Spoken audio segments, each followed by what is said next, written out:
Información de último momento. Uno condenado a 14 años de prisión, el otro absuelto. Lo acaba de decidir el Tribunal Oral de La Matanza por el crimen de la promotora Dilma Pérez González. Estamos en vivo. Janina Álvarez.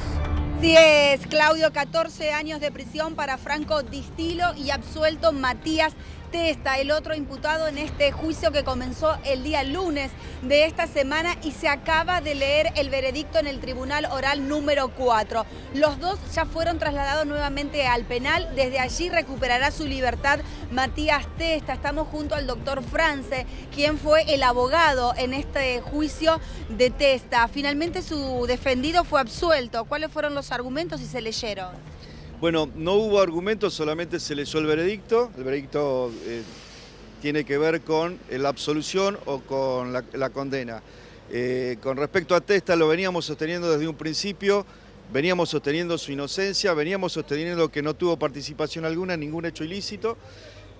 Lo que pasa es que durante el transcurso de este juicio, que nosotros las defensas hemos tratado de no interferir en el accionar de la justicia, hemos tratado de no dar información para que no se tergiverse. Se han dicho muchas cosas y se los ha de alguna forma tildado de tremendos asesinos. Se trata de dos chicos de buenas familias. En el caso de Testa es un chico que ni siquiera tenía salidas nocturnas y demás, salía muy cada tanto, pero que en este caso ocurrió esta desgracia y bueno, fue imputado.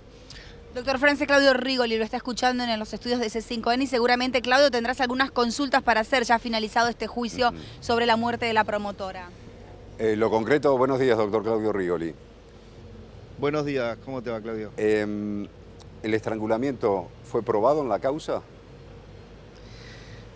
Mirá, Claudio, no hay argumentos todavía del veredicto, pero sí te puedo decir cómo se desarrolló el juicio.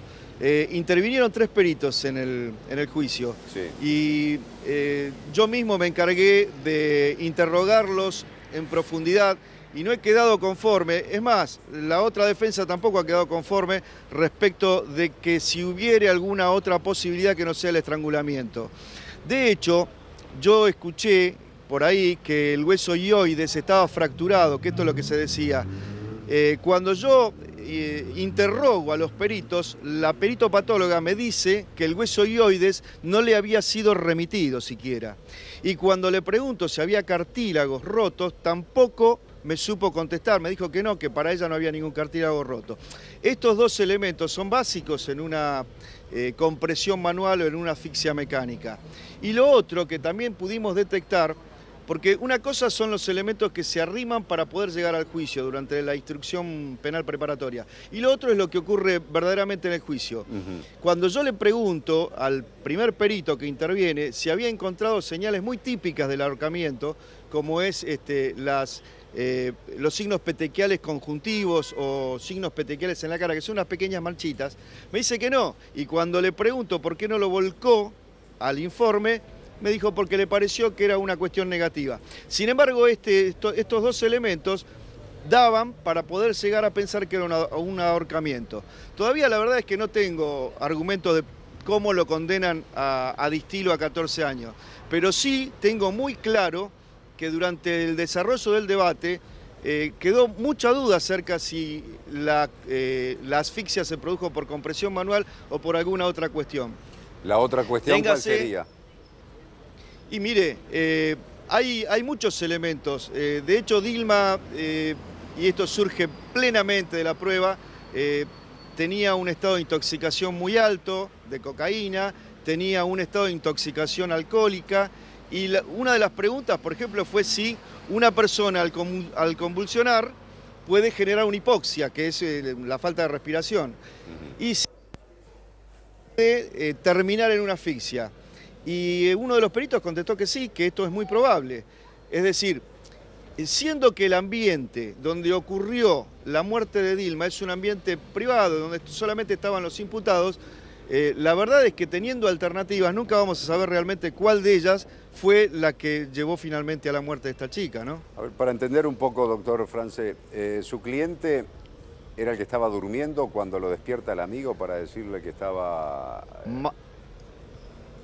Efectivamente, ¿Es así? Matías Testa dormía, Sí. pero fue imputado por la Fiscalía como que el delito, o el estrangulamiento en este caso, se produjo por intervención de las dos partes, de las dos personas.